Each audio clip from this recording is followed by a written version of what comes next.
Hey everybody, welcome to another home edition version of the Old Biker Dude Show, where we make recipes right here at home in our little country kitchen, and I invite you to follow along, try them for yourself if you like.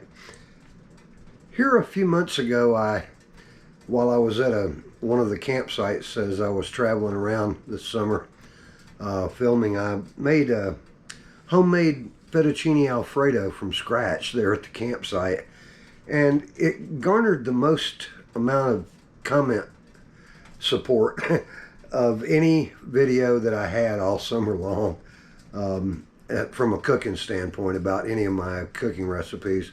And there were several people that wanted to see me make that at home. I do make it here, and it's a family favorite. I do it completely from scratch here at home. I use spices from out of our spice garden in the backyard, and so there's no dried, ingredients, anything like that. Of course, you can use those. That's what I'm going to be making here is Chicken Alfredo. This afternoon, I got a few family members here, so when I asked if everybody was interested, the hands went up. So that's what we're making. Come on, follow along. Let's make creamy chicken Alfredo here on a home edition of the Old Biker Dude Show. Now, a quick reminder before we get going is all the ingredients and the instructions will be listed in the video description box. So, feel free to go there and reference that as you go step by step to make this recipe for yourself right at home.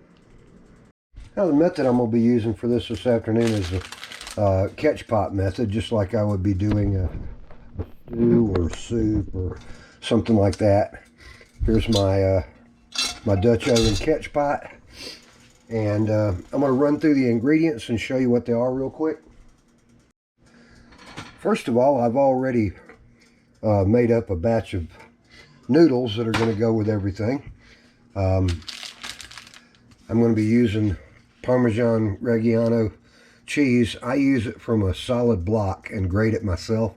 I mean, you can use the pre-shredded stuff, but you're just not going to get as good of that real crisp flavor of the Parmesan in your finished product. I just prefer to do it off the block. Now, of course, I'm going to have about a pound of little chicken tenderloins here that I've chopped up. And then here are my vegetable ingredients. A little bit of peas and carrots, about a half a cup.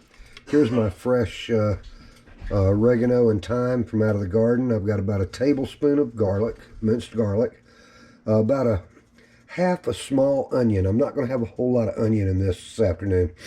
And then here's some chopped up yellow bell pepper and about a 4-ounce pack of mushrooms. And then in addition to that, I'm going to be using one 5-ounce container of organic baby spinach. And the first thing I'm going to do is heat up my chicken over here. And then, of course, I'll go through my ingredients for the actual cheese sauce, like the cream and all that, after I get the initial part of my ingredients fixed up. And with my Dutch oven on low, I'm just going to drop about a quarter of a stick of butter in there and let it be slowly melting, because it's going to mix in with the sauce and things. Basically, my catch pot is just going to start collecting up all my ingredients as I go. I'm going to cook everything separately. I like to stir fry my vegetables separately in my little wok here. I use avocado oil for doing that. I know a lot of people use olive oil with these Italian style recipes. Olive oil just doesn't have the smoke point that I like. I like olive oil. I like avocado oil and coconut oil. They have a higher smoke point, so they don't break down as easily when you heat them. Olive oil is wonderful for salads and bread and things like that, but I just don't use it with cooking high temperature. Okay, so right over here in my little wok, I'm going to go ahead and put this pound of chicken tenderloins in here. I've got them sort of chopped up, like little almost 1-inch squares. You can leave them, you know, like chicken fingers if you like, and cut them after you brown them, but I like to do mine this way. And then, as I mentioned, in this particular recipe, I'm not going to be using any dried ingredients today, like powders or anything like that, because I have things from the spice garden. So everything today is going to be completely natural. And having said that, I'm going to start off by putting about half of my oregano and thyme from out of the garden right on in with the chicken. And the rest of it I'm just going to drop right here into my catch pot along with my butter. I use a catch pot method for a lot of my recipes for a lot of reasons. I like to prepare certain ingredients certain ways so that I get the optimum amount of flavor and a lot of times texture also. Different things require different cooking times and methods. Like my noodles, I like to do them early on and let them sit like this back on the back of the stove. It kind of, to me, it gives them a better texture when you mix them into the final dish. That way they're not still wet from having just been drained or something, and have that real slick appeal, because what I want is for the cheese sauce to coat them just that particular way that I like. And now, while I'm waiting on my chicken over here, I'm going to go ahead and take my package of Organic Baby Spinach, and I'm just going to, while it's still wet, I'm going to drop it right into my pot with half of my spices that were already in there. And I'm also going to drop a little more butter in there. The spinach is actually going to cook down a pretty long ways. It's going to add little, you know, particles of green in my final look inside, you know, in the dish, and that way I know also that the nutrients are in there. Now, a reminder, my nice thick Dutch oven catch pot here is only set on like number 2 on the eye right now, very low heat, so it's not gonna shrink this spinach down real quickly. I'm doing that slow, and that's intentional. I want to extract those juices from the spinach to be a part of my cheese sauce. See how that's mixing with the butter? There's a lot of nutrients and vitamins in there. And of course, you know, this is not just going to be a delicious meal. It's going to be a healthy meal as well. And one thing I'm really careful to do is to not overcook my chicken. I just want it to cook until I can't see any raw pieces, you know, sections from the outside. Some of it will get browned, some of it won't be browned, but I definitely don't want to overcook it or undercook it, so I'll watch it real carefully. And then, of course, once I'm confident that I've got my chicken stir-fried up real good, I'm going to add it to my catch pot and then do all my vegetables right here in the same pan. Now, real quickly before I do that, I've got my spinach sort of shrunk down, and I'm going to run through here and just kind of do the chop up with the knife and fork, so all these pieces will be reduced into smaller pieces and they'll disperse through my finished dish a lot easier and cover more ground, sort of. But I always do that right after I've got it reduced down to the small size like that. And it looks like my chicken's ready to pop in there. So that's what we're going to do, and add it to the catch pot.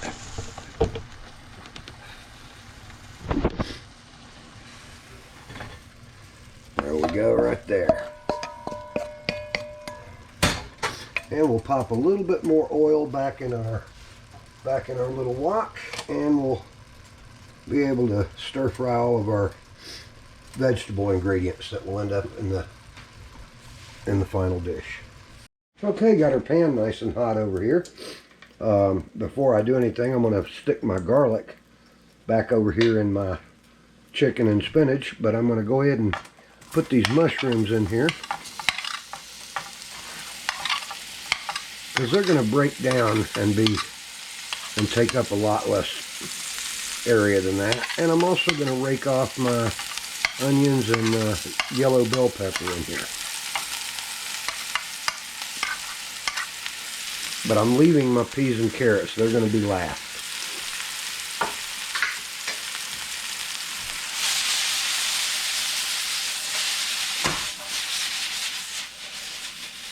And I'm going to add a little pepper in here.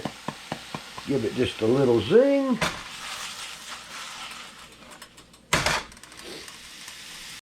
Now, while I'm waiting on these to catch up, I'm going to go ahead and take my noodles and dump them into my catch pot. So, sort of looks like that right there when I dump them in. So I'm just going to kind of hit them a little bit to spread things out. And everything will be sitting there waiting on me. My other veggies here are doing pretty good and should be ready right soon. But in the meantime, I'm going to begin making my cheese sauce back here in the back. And for that, I start off with about 2 cups of heavy cream. I had a little bit left over from another container. But I'm going to go ahead and put that in the pot. That's basically 1 pint, which is 2 cups. And in the meantime, I took a block of Parmesan Reggiano like this right here, and I've already ground that up using my grater, and that's what I now have. And I'm going to scoot that off in here to mix with the heavy cream, and they'll incorporate in together. And then there's a couple other little things I'm going to do to sort of add to my cheese sauce. So we'll get to that here in just a minute. See, now my Parmesan's floating around in the cream, and as that gets hot real slowly, they're going to blend in together. And I'm going to take my veggies and add them to the catch pot as well. So that basically everything is just ending up in its final destination being my catch pot over here. And then the last thing I'm going to do is pop my peas and carrots in here. I didn't want them to get too hot, because I'm just going to add them right over to my catch pot pretty quickly, because these did come out of a frozen package. So the carrots don't have to be cooked very long.